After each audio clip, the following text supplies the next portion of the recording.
Today we have many cold cases, many unresolved crimes. There is the issue of gender violence. You go to court, but there is no enough evidence. We have complaints here from people who went to court, mostly ladies who had children whose fathers have run away. The court at least lacks direction because you find that maybe the specimen has to be shipped abroad to be analyzed. We don't need to do that. In the events of a crime, every tiny piece of evidence is critical in order to unravel and get to the root cause of such crimes. A reason why police officers condone off the crime scene is to collect any clue that could guide their investigations. They pick if it's hair, like I've said, tooth, for places where you don't have skin, the person is burnt completely. You can pick the tooth or the bone. DNA is a confirmatory. We've seen in Kenya we have fingerprinting, but how many times have criminals gotten away with fingerprinting?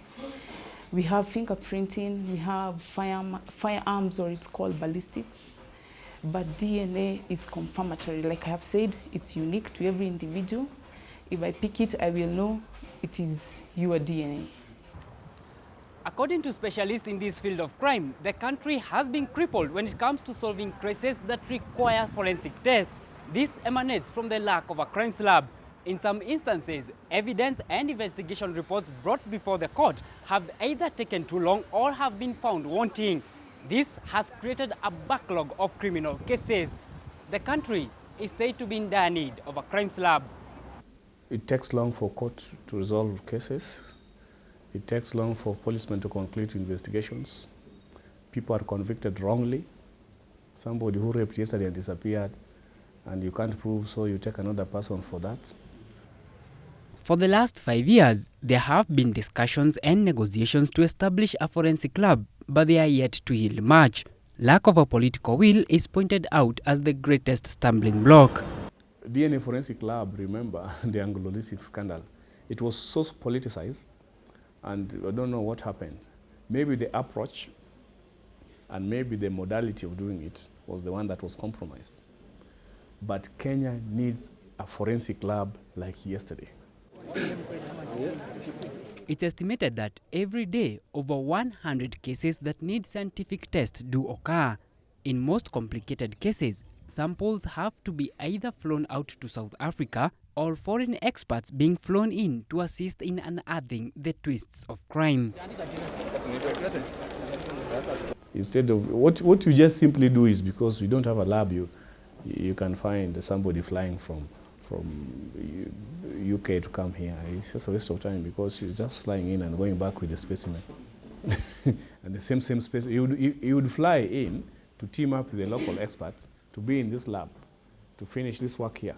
And human male DNA. According to Amy Wahome, a biochemistry analyst, it takes a whole chain of professionals to come to a conclusion. And according to her, it could take only one day through DNA typing to unearth those behind a crime. After we get our samples from the field, so we come, we extract DNA.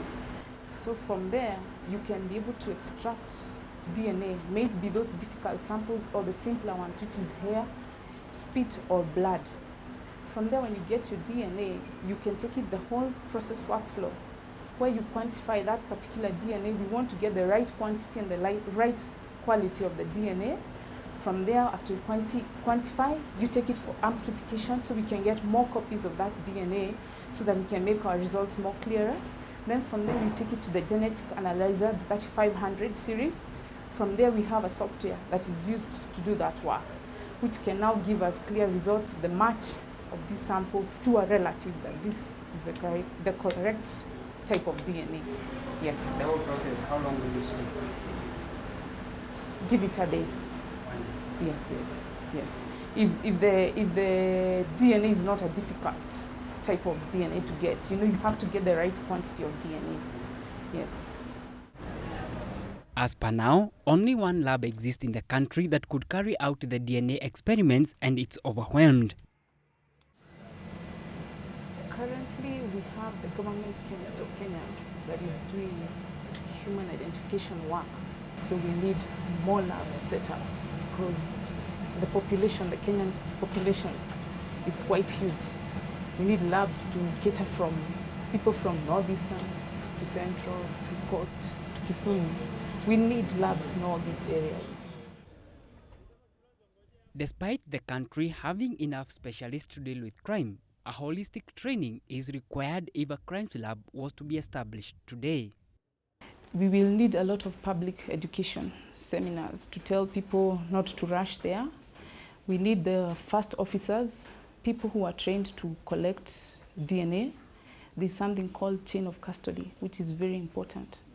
Not to tamper with that evidence, because if you tamper, you will contaminate it. Chief Justice, Supreme Court, Court of Appeal, High Court to Magistrates Courts.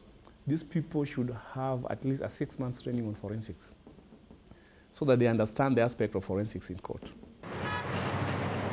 Major stakeholders ranging from medical personnel, police service, CID and the judiciary are now lobbying to have a state-of-the-art crimes lab that will serve the East African community. And this DNA forensic lab, let me tell you, if the government can only put a maximum of up to 2 billion shillings to put it, but let me assure you it is going to serve over 300 million people because it is East and Central Africa. And this lab can generate almost, let me tell you, almost 200 million a year. The project is scheduled to take part in 3 phases. The facility will not only serve as a crimes lab, but will also be used as an excellence center for research. A 40 million population Kenyan bracket, at least we should have a DNA database of at least, a DNA database of at least 30 million Kenyans. As I'm talking to you, we should have your DNA stored somewhere, so that if you rape my daughter somewhere, or if you rape a child somewhere, we don't need to start investigation looking for you in the street and trying to do identification of those, parading identification. That I think is this one. You just go for DNA genotyping with your semen, what was secured there, and it will match. What remains is for the Jubilee government to buy the idea. International partners have already been identified for the construction and running of the crimes lab. The issue of criminal activities in Kenya is a thorn in the flesh. And one of the ways to tame crime is having this forensic lab. So we are pleading to the authorities in Kenya to take this matter up and make it serious and give Kenyans a forensic lab. Simple. Universities are also being challenged to come up with forensic science courses to curb more human resource. How fast the project comes up is still a mystery, with numerous cases waiting scientific theories and tests to come to a conclusion. Henry Minor, GBS.